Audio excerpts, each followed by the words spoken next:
हम बकवास में आपको खुश आमदीद।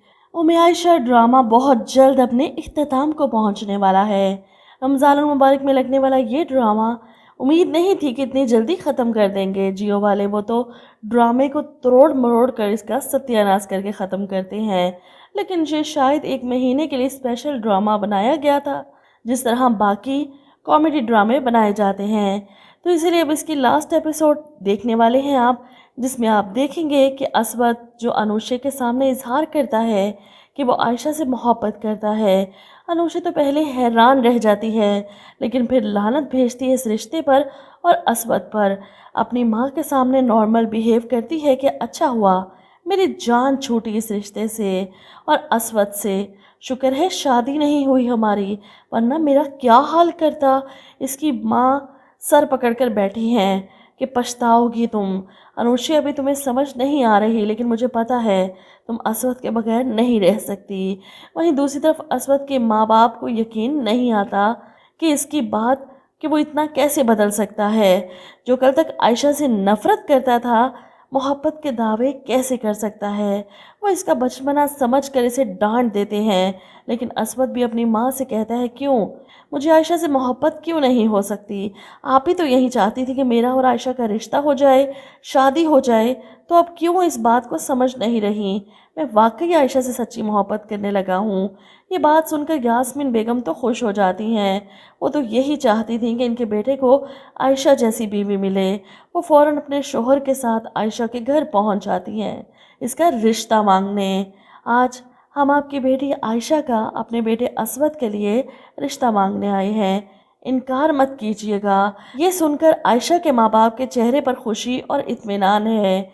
इनकी बेटी को इसके सब्र का फल मिलने वाला है, लेकिन इससे पहले कि वो रिश्ते के लिए हाँ कहते, बेटी से रजामंदी ज़रूरी है। इसलिए आयशा के वालिद इसे बुलाकर इसे बात करते हैं। तुम्हें पता है आज यास्मीन बहन और शकील साहब अपने बेटे असवद के साथ आए थे। इनके आने का मकसद हमारी दोस्ती को रिश्तेदारी में बदलना है। वो अपने बेटे असवद का रिश्ता लेकर आए हैं तुम्हारे लिए। ये सुनकर आयशा को यकीन नहीं आता। इसे तो लगा था कि असवद मजाक कर रहे हैं, झूठ बोल रहे हैं। ऑफिस में जो इन्होंने मोहब्बत का इजहार किया था वो सिर्फ आयशा को तंग करने के लिए किया था।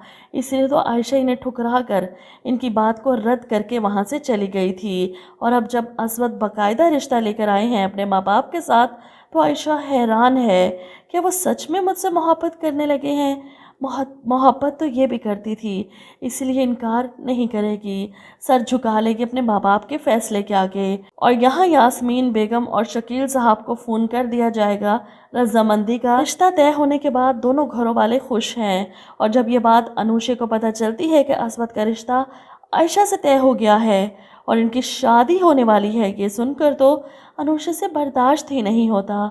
इसे यकीन नहीं आता कि असवद आयशा से शादी करने जा रहा है। असवद के पास आती है अपनी गलती मानते हुए, रोते हुए इससे माफ़िया मांगने की कोशिश करती है।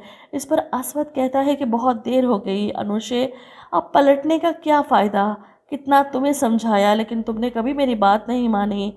अब सब ख़त्म हो गया। जिस पर अनुषा रोते हुए कहती है नहीं असवद नहीं, ऐसा नहीं हो सकता, अभी भी कुछ नहीं बिगड़ा, सब ठीक हो जाएगा। जिस पर असवद कहता है अब कुछ ठीक नहीं हो सकता, शायद हमारे दरमियान कभी मोहब्बत का रिश्ता था ही नहीं। हम कज़न्स हैं और बहुत अच्छे दोस्त भी, लेकिन हम अच्छे लाइफ पार्टनर नहीं बन सकते।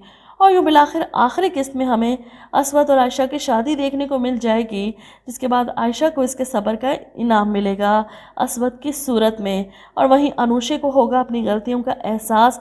असवद को देख देख कर ठंडी आहें भरेगी और ख़ुद को बदलने की कोशिश भी करेगी कि आयशा में ऐसा क्या है जो असवद को उससे मोहब्बत हुई, मुझसे नहीं।